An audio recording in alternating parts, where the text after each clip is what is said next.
बिस्मिल्लाहिर्रहमानिर्रहीम। अल्लाह ताला इन तीन घरों से सख्त नफ़रत करता है। आज मैं आपको बताऊंगी कि कौन से ऐसे घर हैं जिनसे अल्लाह ताला नफ़रत करते हैं। इस बारे में हज़रत अली रज़ी अल्लाह ताला अन्हो का फरमान जानने के लिए वीडियो को मुकम्मल ज़रूर देखिएगा। वीडियो में आगे बढ़ने से पहले आपसे गुजारिश है कि अगर आप इस चैनल पर नए हैं तो इस चैनल को लाजमी सब्सक्राइब कर ले। शुक्रिया। हज़रत सैयदना अली रज़ी अल्लाह ताला अन्हो ने फरमाया, अल्लाह ताला तीन घरों से सख्त नफ़रत करता है। नफ़रत की निगाह से देखता है, गज़ब की निगाह से देखता है। पूछा गया, ए अली, वो तीन बदबख्त घर कौन कौन से हैं जिनको अल्लाह ताला नफ़रत की निगाह से देखता है, जिनसे अल्लाह ताला नफ़रत करता है? हज़रत अली रज़ी अल्लाह ताला अन्हु ने फरमाया, पहला घर वो जिस घर में बेटी की आंखों से आंसू निकलते हैं, जिस घर में बेटी जैसी रहमत को जलील किया जाता हो, जिस घर में बेटी जैसी खुदा की रहमत की कदर न की जाती हो, परेशान किया जाता हो, जिस घर में बेटी को जलीलो ख्वार किया जाता हो, इस घर में रहने वालों को अल्लाह तबारक व तआला गज़ब की निगाह से देखता है। ए अल्लाह के बंदो, बेटी का दिल कभी ना तोड़ना। जब बेटी रोती है तो बेटी के आंसुओं के बदले अल्लाह ताला घर से रहमत उठा लेता है। घर में रहमत हमेशा के लिए ख़त्म हो जाती है, बरकत हमेशा के लिए ख़त्म हो जाती है। जब बेटी शादी करके बाप के घर से रुखसत होती है तो वो जाते जाते तीन चीज़ें भी लेके जाती है। पता है वह कौन सी तीन चीज़ें हैं? एक, बाप के घर की रौनक भी साथ लेके जाती है। दूसरा, बाप के साथ किए गए नाज नखरे भी साथ लेके जाती है। तीसरा, बाप की नौकरी, बाप की गुलामी भी साथ लेके जाती है। किसी ने कहा था, बेटी तो बोझ होती है, शुक्र है खुदा ने मुझे बेटी अता नहीं की। इस पर किसी अक्लमंद ने कहा, ओ नादान, अल्लाह ताला बेटियां भी उसे अता करता है जो बेटियां पालने की हैसियत रखती हैं। तू कहता है, शुक्र अल्हम्दुलिल्लाह, अल्लाह ने मुझे बेटी अता नहीं की। कम वक्त बेटी रहमत होती है और अल्लाह ताला बेटी जैसी रहमत इसे देता है जो रहमत को पालने की हैसियत रखता है।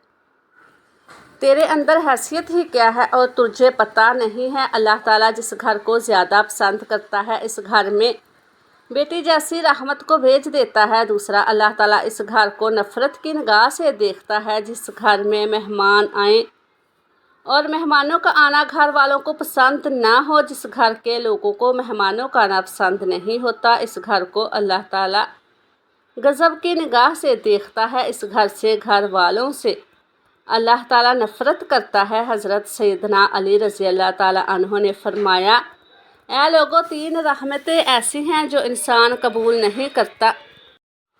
अगर इंसान अल्लाह ताला की इन तीन रहमतों को खुशी से कबूल कर ले तो गनी हो जाए, मालामाल हो जाए। तीन रहमतों को अगर इंसान खुशी से कबूल कर ले, वो तीन रहमतें कौन कौन सी हैं? पहली रहमत, बेटी का आना, अगर इंसान खुशी से कबूल कर ले, मालामाल हो जाए, गनी हो जाए, बादशाह बन जाए। दूसरा, घर में मेहमान का आना, मेहमान कोई भी हो, मेहमान का आना भी अल्लाह ताला की रहमतों में से एक बहुत बड़ी नेमत है।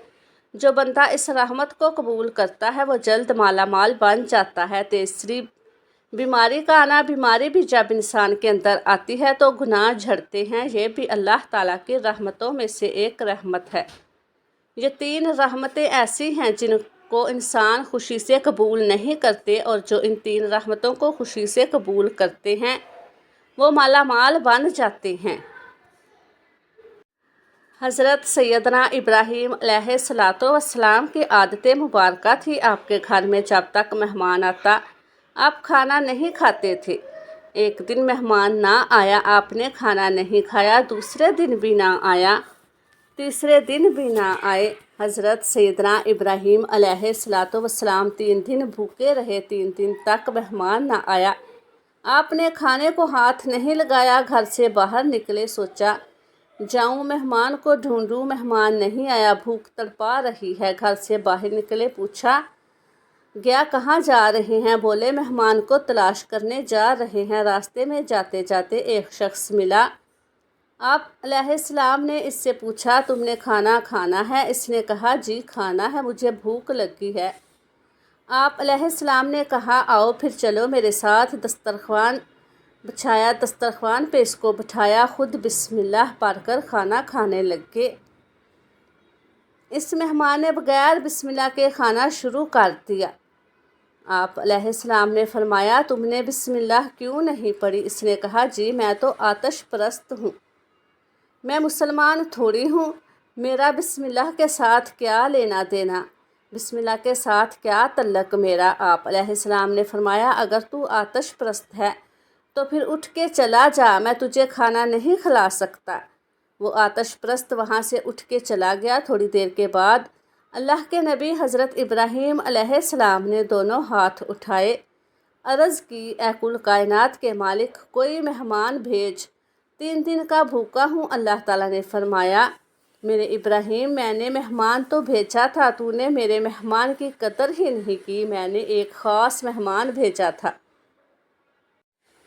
تو نے میرے مہمان کی قدر ہی نہیں کی۔ آپ علیہ السلام فرمانے لگے کہ مالک وہ تو آتش پرست تھا، وہ تو آگ کی پوجا کرنے والا تھا، اس نے بسم اللہ ہی نہیں پڑھی، میں اس کو کھانا کیسے کھلاتا؟ اللہ نے فرمایا اے میرے ابراہیم میرے خلیل اللہ، وہ آتش پرست تھا، آگ کی پوجا کیا کرتا تھا، اس کا سارا خاندان آگ کی پوجا کرتا تھا، اس کے بچے بھی آگ کی پوجا کرتے تھے، آگ کو خدا مانتے، تو نے اسے 1 دن کا کھانا دینا گوارا نہیں کیا، 1 ٹائم کی روٹی دینا گوارا نہیں کی، دیکھ تو صحیح میں کتنا کریم ہوں، 80 سال سے اسے کھلا رہا ہوں، اسے پلا بھی رہا ہوں، تو یہ جو مہمان ہوتا ہے، مہمان کوئی بھی ہو، خدا تعالیٰ کی رحمتوں میں سے رحمت بن کے آتا ہے، تو مہمان کی قدر کیجیے۔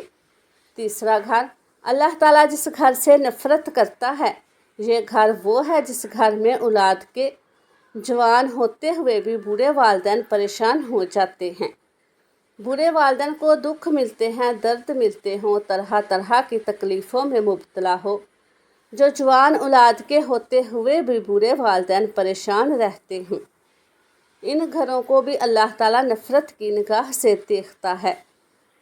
اللہ تعالیٰ ویسے گھر سے نفرت کرتا ہے تو یہ 3 گھر ایسے ہیں جن کو اللہ تعالیٰ غضب کی نگاہ سے دیکھتا ہے۔ گھر میں مہمان آ جائے تو ان کی مہمان نوازی کرو، کیونکہ مہمان اللہ تعالیٰ کی رحمتوں میں سے ایک ہے۔ گھر میں بیٹی آ جائے، بیٹی پیدا ہو جائے تو خوشیاں منایا کرو، بیٹی بھی اللہ تعالیٰ کی رحمتوں سے ایک رحمت ہے، بیٹی باپ کو امیر بنانے کے لیے آتی ہے۔ گھر میں بوڑھے والدین کو پریشان نہ رکھا کرو، بوڑھے والدین کو تنگ نہ کیا کرو، ذلیل نہ کیا کرو۔ ناظرین اگر بوڑھے والدین کی سفید داڑھی کی حیا نہیں کر سکتے تو کوئی بات نہیں، بوڑھے والدین کو پریشان بھی نہ کیا کرو۔ اللہ تعالیٰ سے دعا ہے کہ اللہ تعالیٰ ہمیں بیٹیوں کی قدر کرنے کی توفیق عطا فرمائے، ہمیں بوڑھے والدین کی خدمت کرنے کی توفیق عطا فرمائے، اور مہمان کی مہمان نوازی کرنے کی توفیق عطا فرمائے، اور اللہ تعالیٰ ہمارا خاتمہ ایمان پر فرمائے، آمین۔ السلام علیکم ورحمۃ اللہ وبرکاتہ۔